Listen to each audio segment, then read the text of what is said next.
Mata ya para Bundo Kandang Wako sebenarnya bukan lembaga Bundo Kandang atau masyarakat Indonesia bertanya seperti apa terjemahannya, ada basandikan sarak basandikan kita bulah kan sudah apa namanya tuh merasa keren gitu kan, maka mereka akan melaksanakannya dengan bangga. Ini loh saya gitu ya, saya orang Kurai, ini loh saya orang Minang gitu kan, karena undang-undang kan bicara tentang Minangkabau, Sumatera Barat, kemudian Bukit Tinggi dengan bunyi yang sama ajuannya. Jadi dan selama ini Bukit Tinggi cukup konsen lah untuk bicara masalah adik basandikan sarak basandikan kita bula. Jadi kita memfasilitasi, menyamakan faham. Nah harapannya ini bisa menjadi kebijakan.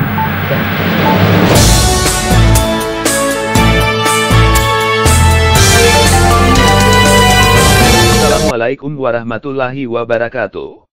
Kembali lagi ke ranah kini. Anggota DPRD Provinsi Sumatera Barat, Nurna Eva Karmila, gelar bimbingan teknis peningkatan kapasitas Bundo Kanduang di Nagari. Acara digelar di Hotel Rocky, Kota Bukit Tinggi, Nagari Kurai, Luhak Agam. Bimbingan teknis bertema Manjapuik nan tatingga manyilami nan tabanam, selama 3 hari 2 malam, dan berakhir Senin, 28 Oktober 2025 siang itu, menghadirkan narasumber berkompeten. Seperti Syamsul Bahri Sarjana Hukum, Sultan Sampono Ali, dan mantan Wakil Wali Kota Bukit Tinggi, Buya Marfendi Datuak Basa Balimo.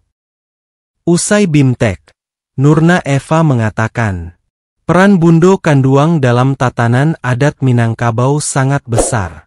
Apalagi, kata Nurna, Bundo Kanduang merupakan mandeh sako, sekaligus bagian dari sistem kekuasaan adat di Nagari. Alhamdulillah terlaksana pembekalan bagi para Bundo Kanduang, Kurai, Bukit Tinggi, selama 3 hari 2 malam. Alhamdulillah para Bundo sangat antusias ya, dan terasa memberikan wacana kepada para Bundo Kanduang dan memahami bahwa peran Bundo Kanduang itu sangat besar ya. Bundo Kanduang sebagai mandeh sako, Bundo Kanduang sebagai ambun puru, kemudian Bundo Kanduang sebagai limpapeh rumah nan gadang. Artinya di Minangkabau ataupun khususnya di Kurai, Bundo Kanduang itu memegang peran yang sangat besar, sangat besar untuk terbentuknya masyarakatnya, terbentuknya apa namanya ya, terinternalisasi yang disampaikan dalam Undang-Undang Nomor 53 Tahun 2024 bahwa Bukit Tinggi itu berkarakteristik adat basandikan sarak basandikan kita bulah. Di situ Bundo Kanduang punya peran besar untuk menginternalisasi sarak yang kawi akan menjadi nanti adat yang lazim, menjadi suatu kebiasaan ya. Nah, bagaimana sarak yang kawi ini memberikan kekuatan dasar sehingga terbentuklah kebiasaan-kebiasaan yang menjadi adat yang lazim. Nah kita berharap inilah yang kembali sebagaimana tema Bimteknya, Manjati nan tatingga menyirami nam tabanam. Jadi harapannya terbukalah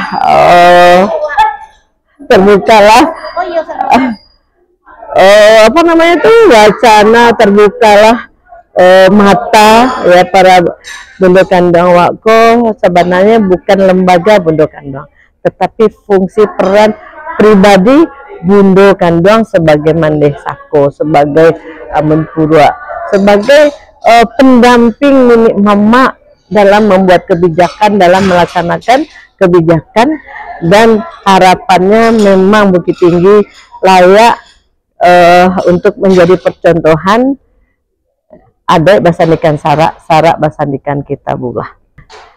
Kalau nanti ketika masyarakat dunia atau masyarakat Indonesia bertanya seperti apa terjemahannya adik basandikan sarak, sarak basandikan Kitabullah, kan sulit kita menceritakan. Silakan datang ke Bukit Tinggi.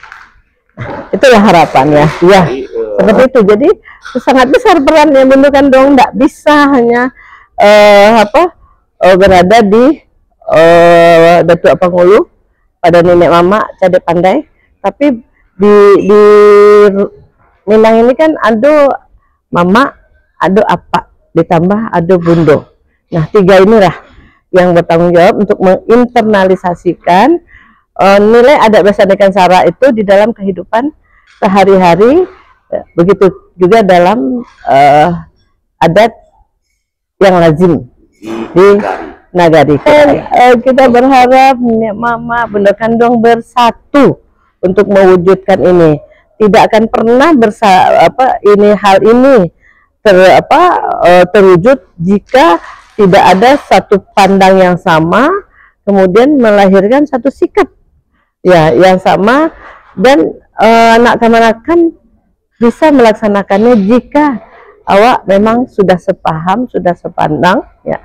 Dan itu kita bisa lengkapi dengan cara mengevaluasinya.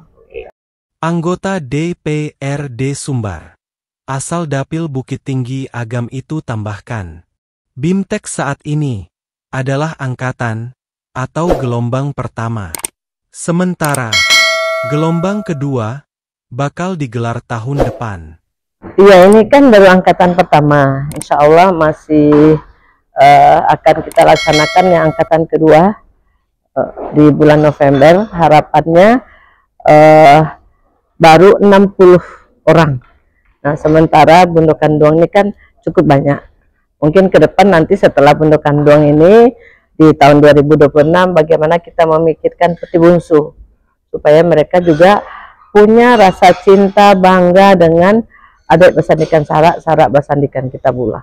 Kalau mereka lah bangga, mereka merasa merasa keren gitu kan, maka mereka akan melaksanakannya dengan bangga. Ini loh saya gitu ya, saya orang Kurai, ini loh saya orang Minang gitu kan, karena undang-undang kan bicara tentang Minangkabau, Sumatera Barat, kemudian Bukit Tinggi dengan bunyi yang sama ya. Bukit Tinggi berkarakteristik, kemudian di Undang-Undang Nomor 17 tahun 2022 itu Sumatera Barat berkarakteristik ya adat basandikan sarak, sarak basandikan Kitabullah. Hanya kenapa Bukit Tinggi kita dulukan? Karena kondisi Bukit Tinggi hanya berada satu nagari dengan 5 jorongnya. Jadi dan selama ini Bukit Tinggi cukup konsen lah untuk bicara masalah adat basandikan sarak, sarak basandikan Kitabullah. Jadi kita memfasilitasi, menyamakan faham. Nah, harapannya ini bisa menjadi kebijakan ya yang bisa terrealisasi ya, disupport sama-sama oleh nenek mama Bunda Kandung dan tentunya pemerintah daerah.